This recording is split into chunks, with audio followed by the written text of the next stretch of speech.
네, 여러분 안녕하세요. 가을바람입니다. 오늘은 또 흥미로운 기사가 몇 개 나왔어요. 그래서 아이온큐 김정상 CTO 그리고 IBM의 핵심 양자 컴퓨팅 인재 중에 한 분이신 백한희 박사님, 이 두 분에 대해서 각각 다른 미디어에서 단독 인터뷰 영상과 기사가 나왔습니다. 그래서 여기서 재밌는 내용들이 많아서 한번 같이 분석해보고, 부제로는 이미 양자 시대는 도래했다 라는 내용으로 같이 살펴보도록 하겠습니다. 좋은 내용들이 많으니 끝까지 같이 보시면 좋을 것 같습니다. 네, 우선 김정상 교수님이 매일경제 단독 인터뷰를 가지셨는데 영상으로 이제 나왔어요. 그래서 10월 20일에 나왔는데, 매일경제가 저번에 작년 12월 아이온큐 본사 방문도 했었습니다. 그래서 지속적으로 아이온큐를 팔로우하고 있는데 굉장히 좋은 모습이라고 저는 생각이 되고요. 본사 방문 영상과 오늘 다루는 이거 두 개 다 제가 링크를 고정 댓글에 달도록 하겠습니다. 자, 초반부에는 이제 김정상 교수님이 양자 컴퓨터란 무엇이고 어떤 원리를 쓰고 이온 트랩이란 무엇인지 등등에 대해 이제 이 영상을 보고 계시는 분들이라면 웬만큼 다 알고 계실 만한 내용들을 이제 기술 설명하셨기 때문에 이 부분은 생략을 하고요. 양자 컴퓨터 성능을 어떻게 측정할 것인가에 대해서는 수많은 의견들이 나오고 있죠. 그래서 제가 말씀드리는 게 이제 뭐 시스템 벤치마크는 하드웨어 자체의 스펙을 보는 거고, 어플리케이션 벤치마크는 이제 아이온큐가 하는 것처럼 유용성 위주로 보는 건데, 아이온큐 같은 경우는 사용자들이 양자 컴퓨터로 무엇을 할 수 있는지, 그리고 더 크고 더 어려운 연산을 할 수 있는지에 대한 유용성 중심의 기준을 가지고 개발 중입니다. 그래서 알고리즘 큐비트라는 알고리즘을 돌렸을 때 쓸만한 큐비트가 몇 개인가, 이거를 기준으로 놓고 계속 개발을 하고 있죠. 그래서 이것을 이제 빗대어서 우리가 아이폰을 살 때 아이폰 스펙이 얼마나 좋냐, 여기에 치우치는 게 아니고 이 아이폰으로 우리가 무엇을 할 수 있는지, 어떤 어플리케이션 응용을 할 수 있는지를 보는 것과 같다라고 비유를 좀 해주셨습니다. 그래서 아이온큐는 유용성을 중시한다. 그리고 실제 연산에 활용을 해서 쓸모있는 큐비트 개수, 이게 이제 알고리즘 큐비트인데, 아이온큐의 이전 전전 세대죠. 이제 할모니 같은 경우는 9개가 있고 아리아는 23개이다. 그리고 5월달에 새로 나온 포르테 같은 경우는 큐비트 숫자 자체는 32개인데 이제 AQ가 몇 개인지는, 알고리즘 큐비트가 몇 개인지는 나오지가 않았습니다. 그래서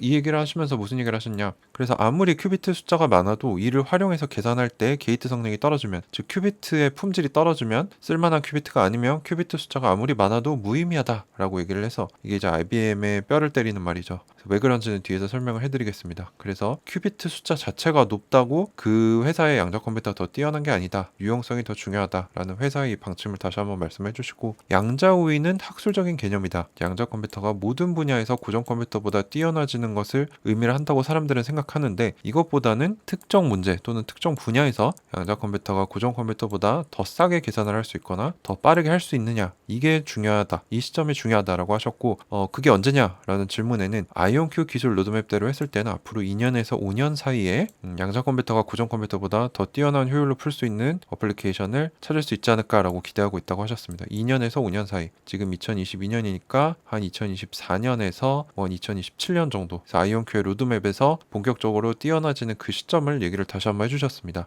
자, 그래서 이 시점에 대해서 한번 다시 아이온큐 테크니컬 로드맵을 보시면, 지금 25AQ가 목표죠. 지금 23까지 달성을 했고 요거는 충분히 할 수 있다라고 얘기가 된 상태입니다. 그래서 아까 말씀하신 2년에서 5년 뒤, 그러면 이 사이죠. 자, 딱 보시면은 머신러닝 분야에서 양자 우위가 나타날 것이고, 자재 시뮬레이션, 그리고 더 빠른 최적화 분야, 그러니까 이 본격적으로 양자 우위가 나타나는 분야가 넓어지는 시기가 딱 2024년에서 2027년입니다. 그래서 제가 항상 말씀드릴 때 아이온큐에 투자를 하면은 중장기적으로 봐야 되고, 그 시점을 저는 이제 흑자 전환이 목표인, 아이온큐 흑자 전환 목표인 2025년 정도로 보고 있다. 그리고 그 더 길게 볼 필요성이 있다라고 말씀을 드리는 게 이제 아이온큐의 테크니컬 로드맵, 기술적 로드맵을 기반으로 말씀을 드리는 겁니다. 자, 이 외에도 고정 컴퓨터가 원래 연구실 사이즈, 이걸 이제 메인 프레임이라고 하는데, 진공관을 써서 엄청나게 큰 사이즈였는데 결국에는 개개인의 주머니에 넣어 다닐 수 있는 스마트폰의 형태까지 왔죠. 약 30년 정도가 소요가 됐는데, 양자 컴퓨터 역시 이게 불가능하지 않다는 겁니다. 현재는 아직 초기 단계라서 오래 걸리겠지만, 좋은 응용들, 좋은 발전들이 많이 나오면 이런 식의 진화도, 양자 컴퓨터도 충분히 가능하다라고 생각한다고 김정상 교수님이 얘기를 해주셨고요.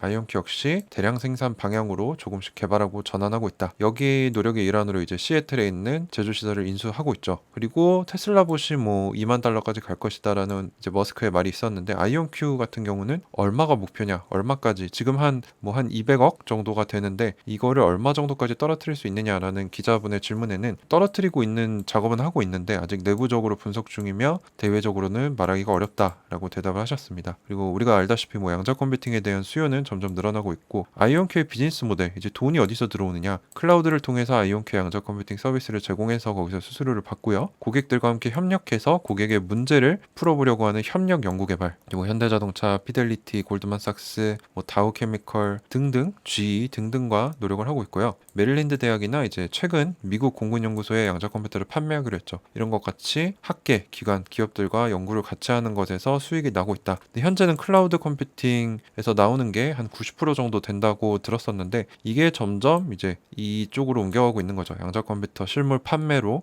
훨씬 더 큰 금액으로 옮겨가고 있다. 그리고 현재 머신러닝은 고전 컴퓨터를 활용해서 굉장히 초보적인 단계이다. 머신러닝은 이제 여러 데이터들을 컴퓨터에게 학습시켜서 나중에 그와 비슷한 데이터를 새롭게 만들게 하거나, 아니면 새로운 데이터를 줬을 때 이게 개냐 고양이냐, 이 개와 고양이 사진을 줘놓고 개냐 고양이냐를 판별할 수 있게, 또는 개나 고양이 모습을 만들어봐라, 이런 것들을 얘기를 하는데, 인공지능의 개발에 있어 핵심 기술이죠. 그래서 양자 모델을 쓰면은 고전 모델보다 훨씬 더 복잡한 구조들을 세분화해서 분석할 수 있다. 그리고 새로운 데이터도 만들 수 있다. 최근 2, 3년 사이에 양자 머신러닝이 굉장히 떠오르고 있는데, 기존 기계학습의 한계를 개선할 가능성이 많아서 인공지능 쪽에 활용될 가능성이 아주 높다고 해서 지금 연구를 많이 하고 있다고 합니다. 자, 그래서 예를 들어서 기존 자율주행은 한계가 많습니다. 신호등 인식도 가끔 틀리고, 낯선 환경에서 돌발 변수가 나오면 대응이 잘 안 되는 면들이 있는데, 이 모든 변수들에 대응할 수 있는 인공지능 개발은 굉장히 어렵고 오래 걸린다고 합니다. 근데 새로운 기술로서 양자 머신러닝을 접목하면은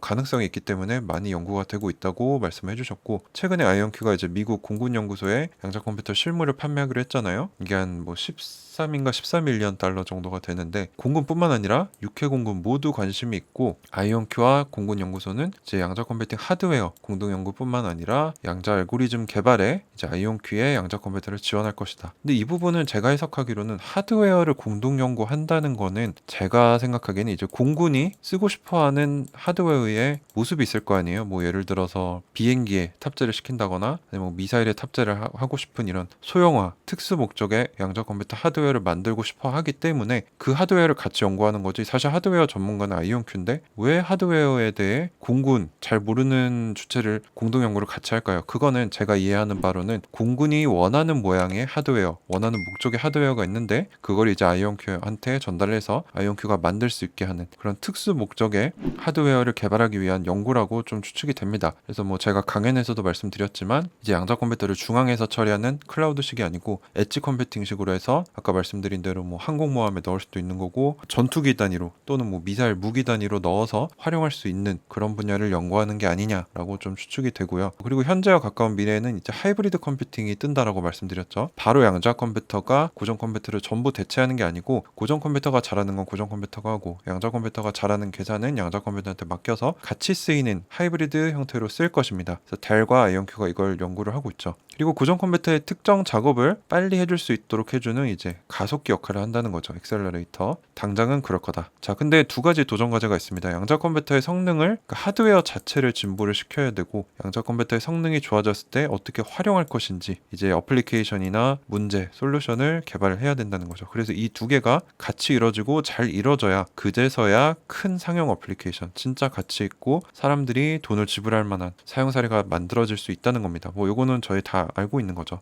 그래서 이게 가능하려면은 더 많은 연구자들이 생겨야 되고, 더 많은 사람들이 양자 컴퓨터 그리고 양자 기술을 접할 수 있도록 생태계를 조성을 해야 된다는 거죠. 그래야 기회가 더 늘어나겠죠. 그래서 이건 역시 아이온큐의 비전이다라고 말씀하시면서 매경과의 이제 단독 인터뷰를 마무리를 하십니다. 자, 다음은 이제 IBM의 양자 컴퓨팅 핵심 인재 중에 한 분이신 백한희 박사님의 인터뷰가 있었습니다. 백한희 박사님이 뭐라고 하셨냐? 양자 컴퓨터는 더 이상 미래지향적인 개념이 아니고 이미 기업들이 이 양자 컴퓨터를 어떻게 쓸 수 있는가를 탐구하고 있다는 거죠. 그래서 향후 몇 년 안에 기존 컴퓨터와 양자 컴퓨터를 통합해서 사용하는 양자 우위를 갖춘 어플리케이션, 이제 돈이 되는 양자 컴퓨터 사용 사례가 나올 것이다. 이건 이제 김정상 교수님 말씀하셨던 거랑 상통하는 부분이죠. 그래서 양자 컴퓨터 활용을 위해 극복해야 될 과제로는 IBM은 향후 5년간 양자 중심의 슈퍼컴퓨터를 만들겠다. 아까 나왔던 것처럼 슈퍼컴퓨터인데 양자도 같이 쓰는 하이브리드 컴퓨터를 만들겠다는 거죠. 양자칩, 고전칩, 양자통신 네트워크, 고전 네트워크를 통합해서 연산하는 방법을 완전히 혁신할 것이다. 그래서 여기 보시면은 큐비트 숫자 엄청나게 올릴 거고, 양자와 이제 고전 칩들이 마찰 없이 함께 작동할 수 있도록 할 거고, 그러니까 먼저 이 IBM은 아무래도 초전도체 방식이기 때문에 거대한 냉동고를 씁니다. 근데 이거를 더 효율적으로 더 작게 사용하기 위한 뭐 이런 극저온학, 냉동고를 위한 극저온학을 연구를 하고 뭐 전자공학 등 과제를 해결하고, 그 다음에 오류 완화, 에러 미티게이션, 오류 수정, 에러 커렉션에 전념하겠다. 그래서 IBM이 해결해야 될 과제가 뭐 로드맵은 잘 나왔는데 아직 과제가 좀 많아 보이고, 아무래도 이제 초전도체 방식이다 보니까 오류 완화나 오류 수정을 하기 위해서 뭐 저번에 말씀드렸지만 1000개에서 100만 개의 큐비트가 있어야 쓸만한 큐비트 한 개가 나온다라고 말씀을 드렸습니다. 그래서 실제로 이 1000큐비트가 나와도 쓸만한 큐비트는 한 개밖에 안 될 수도 있다. 이에 비해 아이온큐는 이미 아리아에서 쓸만한 큐비트가 23개가 있기 때문에 저는 이것을 근거로 IBM보다 아이온큐가 향후 더 성장하고 더 많은 고객들한테 선택받을 거다라고 생각을 하고 있는 거죠. 근데 이거는 제 주관적인 생각일 뿐이고요. 그래서 양자 컴퓨팅을 채택해서 이익을 얻을 수 있는 산업은 어디가 있느냐? 선도 조직들은 이미 다양한 분야의 양자 컴퓨터를 쓰고 있는데, 특정 분야를 이제 언급해보자면 화학 및 제로 시뮬레이션, 분자 단위에서의 시뮬레이션을 기존 컴퓨터로는 할 수 없는데 양자 컴퓨터로 할 수 있기 때문에 정확한 시뮬레이션 할 수 있다는 거죠. 그래서 뭐 엑슨모빌, 미쯔비시, JSR 등등을 제가 말씀드린 IBM 퀀텀 네트워크라는 IBM이 가진 거대한 양자 생태계 회원으로 두고 있다. 그리고 이 거대한 생태계가 IBM이 가진 가장 센 파워이다 라고 말씀을 드리고 있고요. 뭐 금융 및 물류에서도 복잡한 데이터에서 패턴 도출하는, 이것도 이제 머신러닝과 관련이 되는 건데, 금융기관이 뭐 신용점수 매기는 거, 사기 탐지 같은 분야에서 이걸 활용해서 큰 경제적 이익을 얻을 수 있고, 뭐 리스크 시나리오 시뮬레이션, 뭐 리스크가 이 시나리오를 하면 얼마나 있다, 뭐 이런 거를 시뮬레이션 하는데, 금융 분야 시뮬레이션은 데이터가 엄청나게 많기 때문에 뭐 며칠이 걸리기도 한다고 합니다. 근데 이거를 이제 양자 컴퓨터로 하면은 뭐 1시간 안에 할 수 있기 때문에 더 빠르고 더 정확하게 할 수 있다는 거죠. 그래서 HSBC, 홍콩은행에서도 가격 및 포트폴리오 최적화, 뭐 리스크 사기 탐지 등에서 IBM과 탐구를 하고 있다. 물류 및 운송 분야에서 뭐 엑선모빌은 LNG 수송 선박을 어떻게 하면 연료를 적게 쓰면서 더 많은 것들을 배달할 수 있는가를 모색을 하고 있다. 그래서 구체적으로 IBM과 같이 연구하고 있는 회사들은 미쯔비시 케미컬에서 효율적인 배터리 개발, 이거 이제 아이온큐와 현대자동차와 비슷한 것 같고요. HSBC의 뭐 다양한 금융 분야, 이건 이제 아이온큐가 골드만삭스랑 하고 있는 거랑 비슷하고, 뭐 JP모건 체이스, 골드만삭스, 뭐 LG전자 등등 수많은 기업들과 IBM도 아이온큐와 비슷한 형태로 좋은 사용 사례를 찾기 위해 협력 연구를 하고 있다 정도로 정리할 수 있겠습니다. 그리고 이제 양자 컴퓨터 활용하면 아까 제가 말씀드렸다시피 인공지능, 머신러닝에 큰 영향을 미칠 수 있다고 했는데, 이제 김정상 교수님뿐만 아니라 백한희 박사님도 비슷한 얘기를 하십니다. 머신러닝을 향상시킬 수 있는 잠재력을 양자 컴퓨터는 가지고 있다. 궁극적으로 신약 발견 시간을 줄이고 더 정확하게 할 수 있고, 사기 탐지까지 다양한 분야에 활용할 수 있다. 그래서 양자 컴퓨터가 빅데이터를 처리하는 최고의 도구는 아니라고 할지라도 기존 컴퓨터보다는 낫다는 거죠. 고전 컴퓨터보다는 복잡한 구조의 데이터를 처리하는 아주 훌륭한 도구이다. 전통적인 컴퓨팅 기술만으로는 처리하기 어려운 데이터를 처리하는 새로운 방법이 될 것이다. 이것도 이제 김상상 교수님 하셨던 말씀과 비슷하고요. 이건 양자 전문가들이 많이 말씀하신 것처럼 양자 컴퓨터가 제대로 개발이 되면 기존 암호들은 모두 깨질 거다. 하지만 걱정할 필요가 없는 것은 양자 안전 암호 기술, 양자 내성 암호 역시 활발하게 개발이 되고 있기 때문에 걱정할 필요는 없다라고 얘기를 해주시고요. 기업들은 여기서 하시는 말씀이, 기업들은 정부와 손을 잡고 이제 인재에 투자해야 된다는 거죠. 양자 인재 자체가 많지 않기 때문에 우리나라 차원에서도 이런 것들을 해야 되고, 구체적으로 기업은 개발자들이 자유롭게 양자 소프트웨어를 다룰 수 있도록 양자 기술을 적극적으로 가져와서 다뤄봐야 한다라는 얘기고요. 정부는 이제 인력 양성뿐만 아니라 양자 생태계를 공급을 해줘야 된다. 그래야 우리나라가 이제 지금 벌써 양자 기술 후진국이지만 여기서 뒤처지지 않고 따라갈 수 있다. 요것도 이제 김정상 교수님과 백한희 박사님 얘기하시는 게 비슷하고요. 양자 혁명은 2040년까지 최대 1125조 원에 달하는 경제 효과를 가져올 것이다 라고 보스턴 컨설팅 그룹이 최근 22년에 발표를 했죠. 완전히 다른 새로운 방법으로 일하게 될 것이다 라고, 요거는 뭐 피터 제프맨 아이온큐 사장님도 하셨던 말씀인데, 그만큼 양자 분야의 상용화의 최전선에 있는 사람들은 양자 기술이 얼마나 파급력이 큰지, 얼마나 큰 영향을 가지고 있는지 알고 있다는 거죠. 그래서 저희는 투자자로서 이 부분을 살펴볼 필요가 있습니다. 그리고 양자 기술은 기존 산업의 업그레이드를 해주는 동시에 새로운 산업도 창 창조해내는 전략 산업이기 때문에 아주 중요하고, 제가 누누이 말씀드리지만 이 양자 기술을 가져가는 기업, 국가가 차세대 패권을 가져갈 것이다 라고 말씀을 드리고 있습니다. 자, 그래서 제가 좀 정리를 해보면 김정상 교수님 인터뷰 같은 경우는 핵심이 큐비트 숫자가 많다고 성능이 뛰어난 게 아니다. 요거는 이제 IBM과 상충되는 의견이라기보다 IBM의 생각과 좀 다르다라고 볼 수 있겠습니다. 그리고 2년에서 5년 사이에 양자 우위가 본격적으로 시작될 건데, 언급해 주셨던 거는 머신러닝 분야, 그리고 양자 컴퓨터로도 고전 컴퓨터가 큰 사이즈에서 데스크탑, 노트북, 스마트폰으로 온 것 같은 진화가 충분히 가능하다. 아이온큐 역시 대량 생산을 고려하고 연구하고 있고, 공군연구소에서 하드웨어에 대한 협동 연구는 제 추측으로는 이제 공군에서 원하는 뭐 미사일에 들어가는, 전투기에 들어가는 이런 것들에 대해서 특수한 목적으로 의뢰를 해서 아이온큐가 만들고 있는 것 같다라고 제 추측을 말씀을 드렸고, 요거는 틀린지 아닌지 나중에 알 수 있겠죠. 그리고 육해 공군 모두 관심이 있다고 했기 때문에 육군과 해군에서도 계약 체결이 나올 수 있을 것 같다. 그래서 요 두 개는 제 추측입니다. 그리고 하이브리드 컴퓨팅으로 당장 양자 컴퓨터는 고전 컴퓨터를 가속화시키는 그런 엑셀러레이터 역할을 할 것이다. 하지만 순수 양자 컴퓨팅보다는 같이 쓰이는 형태로 발전이 먼저 될 거다. 백한희 박사님 인터뷰로는 제 생각대로 IBM은 큐비트 숫자 먼저 늘리고 냉동고 문제 이 두 개를 먼저 해결하고 오류하나 오류 수정으로 가겠다라고 하는데, 이 부분에서 초전도체 방식이 약하기 때문에 저는 경쟁력이 떨어진다라고 생각한다고 말씀을 드렸고요.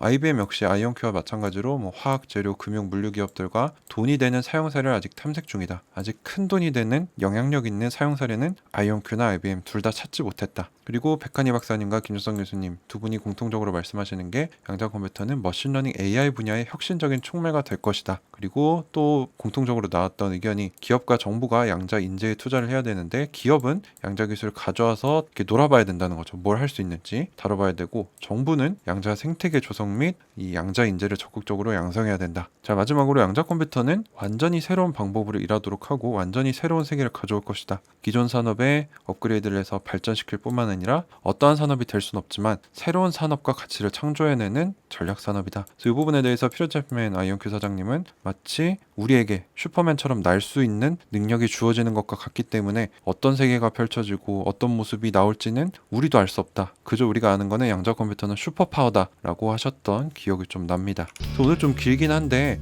두 핵심 인재분들이시죠. 아이온큐의 김정상 교수님, IBM의 백한희 박사님의 단독 인터뷰를 살펴보면서 지금 양자 컴퓨팅 상업화 최전선에 계시는 분들은 어떤 생각을 하시는지, 우리가 거기서 어떤 힌트를 얻을 수 있는지, 결론적으로는 이미 양자 시대는 도래했고 무궁무진한 가능성을 가지고 있다라고 결론을 내리면서 오늘 영상을 마치도록 하겠습니다. 긴 영상 끝까지 시청해주셔서 감사합니다. 가을바람이었습니다.